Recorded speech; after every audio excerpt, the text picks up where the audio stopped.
इंदौर की माटी से उठी हल्दी की धूल, अमित शाह जी लाए हैं विजय का सिंदूर।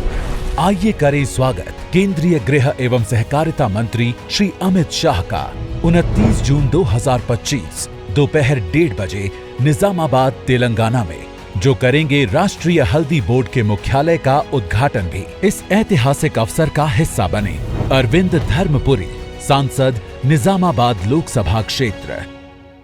నమస్తే, మనతో పాటు జాజుల శ్రీనివాస్ ఉన్నారు. ఒకసారి మాట్లాడదాం. నమస్తే అన్న. నమస్తే బ్రదర్. ఇప్పుడు ప్రభుత్వం ఆలోచిస్తూ ఉంది 42% రిజర్వేషన్ ఇవ్వకుండానే ఎన్నికలకు పోవడానికి ఆలోచన చేస్తూ ఉంది. ఇప్పుడు కోర్టు ఆదేశాలు ఉన్నాయని చెప్పేసి ఒక బూచిగా చూపించే అవకాశం ఉంది. మీరు దీన్ని ఎలా అరిగడతారు, లేకపోతే బీసీ జనాలను ఎట్లా ఐక్యం చేస్తారు? ఇప్పుడు ప్రభుత్వాలకు చిత్తశుద్ధి ఉంటే కోర్టు తీర్పు ఆటంకం కాబోదు. కోర్టు 3 నెలల సమయం ఇచ్చింది. ఇప్పుడు ఇచ్చింది సింగిల్ బెంచే ఇచ్చింది. మీకు ప్రభుత్వానికి తలుచుకుంటే డివిజన్ బెంచ్కి అప్పీల్ పోవచ్చు, ఫుల్ బెంచ్కి అప్పీల్ పోవచ్చు, అవసరమైతే సుప్రీంకోర్టు పోవచ్చు. ఇన్ని అవకాశాలు ప్రభుత్వానికి ఉన్నాయి. కాబట్టి ఈ కోర్టు తీర్పును సాకుగా చూపించి ఏదో సమయం లేదు 42% రిజర్వేషన్ను ఎగగొట్టి దీని పంగనామాలు పెట్టి పోదామంటే మాత్రం ఎట్టి పరిస్థితిలో సహించేది లేదు. ఇవాళ కాంగ్రెస్ పార్టీ కామారెడ్డి డిక్లరేషన్ ఇస్తామని చెప్పింది. కాబట్టి ముఖ్యమంత్రి గారు దానికి సంబంధించినటువంటి కార్యాచరణ ప్రారంభించాలి. అదేవిధంగా బీజేపీ బీసీ బిల్లుకు తెలంగాణ రాష్ట్ర అసెంబ్లీలో మద్దతు తెలిపింది. మేము కూడా రిజర్వేషన్ల పెంపుకు అనుకూలమన్నటువంటి రాష్ట్రంలో అనుకూలమని చెప్పినటువంటి బీజేపీ ఢిల్లీకి పోతాలకల విధానం మారుతుందా? ఒక జాతీయ పార్టీ ప్రాంతీయ పార్టీగా మారిపోతుందా? ఒక పార్టీ 2 విధానాలు ఉంటాయా? కాబట్టి ఈ రిజర్వేషన్లు పెంచుకునేటువంటి అవకాశం ఇవాళ ఈ నెల రోజుల్లో ఈ సమయం సరిపోతుంది. రిజర్వేషన్లు పెంచాలి. ఇప్పటికే కులగణన జరిగింది, అసెంబ్లీలో బిల్లు పెట్టారు, సెక్షన్ 31C ప్రకారం పంపించారు. ఏదైతే ఇవాళ తమిళనాడు తరాలో 9th షెడ్యూల్లో పెట్టడానికి కావాల్సినటువంటి ప్రక్రియ అంతా ఏర్పాటు చేశారు. ఇప్పుడు పొయ్యి కూడా దాదాపు 2 నెలల 15 రోజులు కావస్తుంది. ఇంత రెడీగా ఉన్నటువంటి బిల్లును ఒక్క స్టాంప్ వేసి ఒక ఆమోద ముద్ర వేస్తే ఆ రిజర్వేషన్లు అమలయ్యే అవకాశం ఉంటుంది. ఈ రిజర్వేషన్లు ఇక్కడ అమలు చేయనటువంటి మీరు మరి రేపు 2027లో దేశవ్యాప్తంగా కులగణన చేస్తామంటే మేము ఎట్ట నమ్మాలి? బీసీలు ఎట్లా విశ్వసిస్తారు? కాబట్టి మీరు ఈ కాకమ్మ కథలు పిట్ట కథలు బంద్ చేయండి. ఈ కాకమ్మ కథలు చెప్పి బీసీలు ఇప్పటికే మోసపోయారు. బీసీలను ఇప్పటికీ 2 పార్టీలు మోసం చేస్తున్నాయి, దగా చేస్తున్నాయి. మీరు మోసం చేస్తే మోసపోవడానికి బీసీలు సిద్ధంగా లేరు. మీరు ఇవాళ ఖచ్చితంగా మీకు కనుక బీసీల మీద చిత్తశుద్ధి ఉంటే ముఖ్యమంత్రి రేవంత్ రెడ్డి గారు అఖిలపక్షాన్ని తీసుకుని ఢిల్లీకి పోవాల్సినటువంటి అవసరం ఉంది. కేంద్రం మీద ఒత్తిడి తీసుకురావాల్సిన అవసరం ఉంది. తమిళనాడులో జయలలిత ఎట్లా పోరాటం చేసిందో జయలలితను ఆదర్శంగా తీసుకోవాల్సినటువంటి అవసరం ఉంది. ఇవాళ అడగాల్సినటువంటి కాంగ్రెస్ అడగాలి, చేయాల్సిన బీజేపీ చేయాలి. మీరు ఇద్దరు చేయకుండా బీసీలను మోసం చేస్తా అంటే మరి 18 నెలల కిందకి ఆగిరు. స్థానిక ఎన్నికలు పెట్టకుండా 18 నెలల పాటు తెలంగాణ రాష్ట్రంలో ఎన్నికలు జరపకుండా ఎందుకు టైంపాస్ కోసం ఆగిరా? అంటే బీసీలు అంటే అంత చులుకనా, లేకపోతే మీకు ఏమన్నా ఏబామా? బీసీలు ఏం చేస్తలేరనే ఒక బల్ప. కాబట్టి మీకు ఇలా ఖచ్చితంగా ఈ రాజకీయ పార్టీలకు, ప్రభుత్వాలకు, బీసీలందరూ కలిసి బుద్ధి చెప్పాలని చూస్తున్నాం.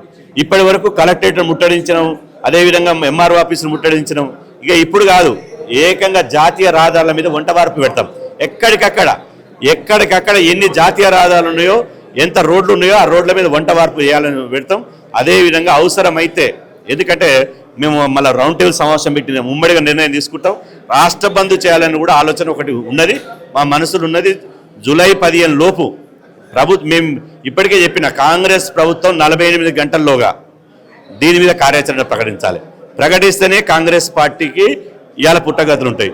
లేదంటే మా కార్యాచరణ చాలా తీవ్రంగా ఉంటుంది. 100% గతంలో 2026లో ఇదే విధంగా బీసీని అవమానిస్తే మేము రాష్ట్ర బంద్ చేస్తే, ఉమ్మడి ఆంధ్రప్రదేశ్ బంద్ చేసినాం. అప్పుడు ఎక్కడికక్కడ రాష్ట్రం అంతా స్తంభించిపోయింది, అతలాకుతలమైపోయింది. దేశమంతా రాష్ట్రం వైపు చూసింది ఏం జరుగుతుంది ఆంధ్రప్రదేశ్లో. ఇప్పుడు కూడా తెలంగాణలో 21వ తారీఖు నాడు పార్లమెంట్ నడుస్తుంది. కాబట్టి అప్పటి వరకు మా యొక్క ఉద్యమం చాలా సీవియర్గా ఉంటుంది. కొన్ని చెప్పి చేసే ఉంటాయి, కొన్ని చెప్పక చేసే ఉంటాయి. మీరు బీసీల మంచితనాన్ని బలహీనత అనుకుంటున్నారు. కానీ మా బీసీల దెబ్బేందో, బీసీల ఉద్యమ పోరాట సత్తేందో ఈ రాజకీయ పార్టీలో చూపిస్తామని చెప్పి సందర్భం తెలియజేస్తాం. అంటే ఇప్పుడు సరే ఉద్యమాలు చేస్తారు, ఒకవేళ ప్రభుత్వం మొండిగా వెళ్ళింది అనుకో ఎలక్షన్లకు, బీసీల తరఫున, బీసీ సంఘాల తరఫున మీరు కూడా నామినేషన్ వేసే అవకాశం ఉందా? ఇప్పుడు నామినేషన్ అంటే ఈ లోకల్ ఎన్నికలు, ఇవి లోకల్ ఎన్నికలు. సర్పంచ్కు ఎవరైనా నామినేషన్ వేయచ్చు, అదేవిధంగా ఎంపీటీసీ, జెడ్పీటీసీ చేయొచ్చు. ఇవాళ నామినేషన్ వేసుడు కాదు, వీళ్ళకు బుద్ధి రావడానికి ఎక్కువ జనరల్ సీట్లలో బీసీ అభ్యర్థిని నిలబెడతాం. జనరల్ సీట్లలో బీసీ అభ్యర్థిని నిలబెట్టి బీసీ అభ్యర్థిని గెలిపించి వీళ్ళకు బుద్ధి చెప్పడానికి మేము ప్రయత్నం చేస్తాం. కవిత రాస్తారోకో చేయబోతుంది, రైలు రాస్తారోకో, మీరు దానికి మద్దతు ఇవ్వబోతున్నారు. దేనికి రాస్తారోకో చేస్తుంది? కవిత రాస్తారోకో చేయాలంటే మొదటగా ఆమె బహిరంగంగా ఈ బీసీ సమాజానికి క్షమాపణ చెప్పాలి. ఈ బీసీ రిజర్వేషన్లు తగ్గించిన పాపం మాదే, బీఆర్ఎస్ పార్టీదే. బీసీ రిజర్వేషన్ తగ్గించి బీసీలకు గొంతు కోసింది మా నాయనే. అదేవిధంగా బీసీ ఎస్సీ ఎస్టీ మంత్రులను బర్తరఫ్ చేసినందుకు మేము క్షమాపణ కోరుతున్నాం. బీసీలకు జనాభా దామాష ప్రకారం రాజకీయ ప్రాతినిధ్యం ఇవ్వనందుకు, దళితులు ముఖ్యమంత్రిని చేస్తానని చెప్పి దళితులు ముఖ్యమంత్రి చేయనందుకు, సామాజిక న్యాయాన్ని తుంగలోకి దిక్కినందుకు తెలంగాణ ప్రజలారా మమ్మల్ని క్షమించండి అని చెప్పి కవిత ముందుగా అది అడగాలి, క్షమించమని అడగాలి. అప్పుడు ఆమెకు బీసీల విషయంలో మాట్లాడే కనీస అర్హత ఉంటుంది, కనీస నైతిక హక్కు ఉంటుంది తప్ప, లేకపోతే బీసీల విషయంలో నేను నాయకత్వం వహిస్తా అంటే కుదరదు. నేను అంటున్నా, తెలంగాణ ఉద్యమానికి ఆంధ్ర నాయకుడు వచ్చి నాయకత్వం వహిస్తే కేసీఆర్, కవిత, కేటీఆర్ ఒప్పుకునే వాళ్ళ? ఈరోజు బీసీ ఉద్యమానికి నాయకత్వం వహించడానికి మేము ఉన్నాం. బీసీల గురించి పోరాటం చేయడానికి 2 కోట్ల మంది బీసీలు ఉన్నారు. మేము అగ్రకులాలు వచ్చి ఎవరో బీసీలు గాను నాన్ బీసీలు వచ్చి అమ్మా నేను చేయనని ఏ ఒక్క బీసీ అడగలే. ఇలా కవిత వైఖరి అంతకుడే సంతాపం తెలిపినట్టుంది. ఈ బీసీ రిజర్వేషన్ల తగ్గించినటువంటి పాపం ఎవరిది? 18 నెలలుగా స్థానిక రిజర్వేషన్ జరగకపోవడానికి కారణం ఎవరిది? బీసీలలో ఇంత గందరగోళం జరుగుతున్నటువంటి రాష్ట్రంలో అట్టుడికి ఇవాళ ఎందుకు ఇంత గందరగోళం నడుస్తుంది అంటే కవిత గారి వలన, ఈ బీఆర్ఎస్ పార్టీ వల్లనే కదా. అదేవిధంగా నేను అంటున్న కవిత గారికి సూటి ప్రశ్న ఇస్తున్నా, మీకు నిజంగా స్థానిక సంస్థల ఎన్నికల్లో బీసీ రిజర్వేషన్లు కల్పించాలంటే మీ నాన్న బీఆర్ఎస్ పార్టీ అధ్యక్షుడు ఎందుకు కులగణన పాల్గొనలే? మీ అన్న వర్కింగ్ ప్రెసిడెంట్ ఎందుకు కులగణన పాల్గొనలే? ఫస్ట్ మీ నాన్న నిలది, మీ పార్టీలో మీ అన్న నిలది. ఫస్ట్ ప్రెస్ మీట్ పెట్టి మా అన్న మా నాయన తప్పు చేశారని అది చెప్పండి. అది చెప్పకుండా ఇవన్నీ కాకమ్మ కథలు చెప్తే విని మోసపోవడానికి బీసీలు సిద్ధంగా లేరు. నిన్న ఆర్ కృష్ణని కలిసి మద్దతు అడిగింది, మిమ్మల్ని కూడా కలిసి మద్దతు ఇవ్వమని అడిగే అవకాశం కూడా వస్తే మీరేం చేస్తారు? మేము వచ్చినా కలవం, మాకు అవసరం లేదు. అగ్రకుల రాజకీయ నాయకులు వాళ్ళ నాయకత్వాన్ని పనిచేయడానికి మేము సిద్ధంగా లేము. మేము బీసీ సంఘం, ఇంకా బీసీలలో ఎవరైనా వచ్చినా సరే, బీసీలలో ఆ రాజకీయ పార్టీలో బీఆర్ఎస్ పార్టీలో ఉన్న బీసీలు కానీ, బీజేపీలో ఉన్న బీసీలు కానీ, కాంగ్రెస్లో ఉన్న బీసీలు కానీ, అదే కమ్యూనిస్టులు ఉన్నటువంటి బీసీలు కానీ, ఆ రాజకీయ పార్టీలు బీసీలు ఎవరు వచ్చినా వాళ్ళ వెంట నడవడానికి సిద్ధంగా ఉన్నాం. కానీ 60% ఉన్నోళ్ళు నాయకత్వం ఇస్తామంటే 60% ఉన్నోళ్ళం గుడ్డెద్దు లెక్క మేము ఆమె వెంట పడిపోవడానికి మేము పోం. మమ్మల్ని చాలామంది అడిగినా, రేపు వస్తాను చెప్పినా, మద్దతు తెలపమని చెప్పినా అగ్రకులాల నాయకత్వాన్ని ఎట్టి పరిస్థితుల్లో 100% మేము మద్దతు ఇచ్చేది లేదు.